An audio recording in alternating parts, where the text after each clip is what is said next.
The sky above Europe looking like a war zone. Aircraft from 25 NATO countries are playing out how to react to an attack from the east. Military officials deny the drills are aimed at sending a message to Russia.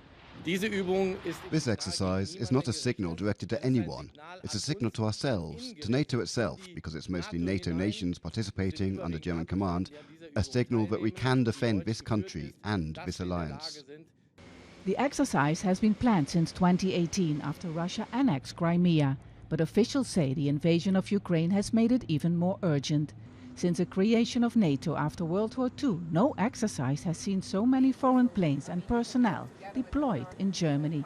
That is a big challenge for all the nations coming to Germany, as for example the United States, as a country which is further away, had a lot of challenges to bring all the aircraft, all their material over the Atlantic Ocean, but as well the other nations close by. So the deployment is, in the beginning of the exercise, the most important part, of course. During the 10-day drill, 3 busy commercial flight zones will close for several hours every day, most likely causing air traffic disruption and delays for passengers. NATO countries are taking to the sky to flex their muscles at a time when the war in Ukraine seems to escalate, while officials have stressed that the hypothetical enemy in this exercise is not Russia. These maneuvers above Germany and further to the east will send a message to Moscow. Soon, Dutch F-16s participating in the drills could be sent to the war zone in Ukraine. In the next few weeks, Ukrainian pilots will be trained to fly the American-made fighter jets. Air Force personnel participating in the drill say they are unfazed by the reality of the war in Ukraine. For me, I believe that it's a great opportunity for unity. Even though we understand there are a lot happening within the European theaters, the Air Defender exercise has nothing to do with what is happening in the Ukraine currently. We are focused on just strengthening our partnerships as well as being good allies.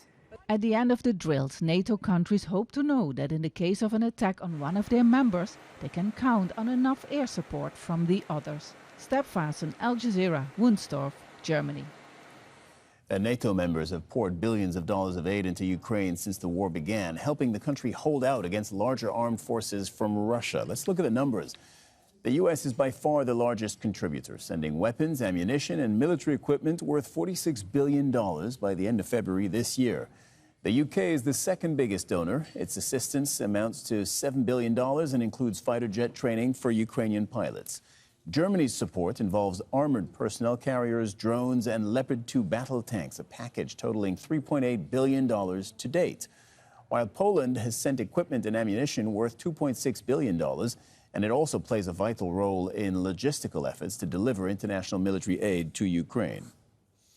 Jamie Shea is an associate fellow at the British think tank Chatham House. He says NATO is focusing on air superiority. This has been planned since 2018. NATO's done a lot of exercises using its land forces and also maritime exercises.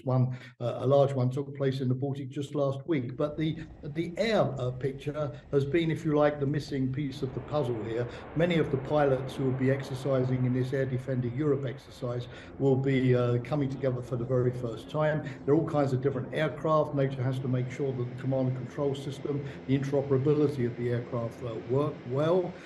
Also the integration with the air defense systems like Patriot, anti-air batteries on the ground, and also with missile defense. So it's very, from a technical point of view, it's a complicated thing.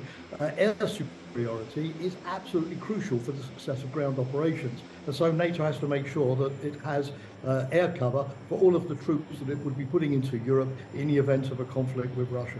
NATO has made it clear in this exercise that the aircraft will be operating in NATO airspace, only over NATO territory. There's no question of flying into Ukraine. There's no question of flying over Kaliningrad or coming closer to Russia. It's purely about collective defense.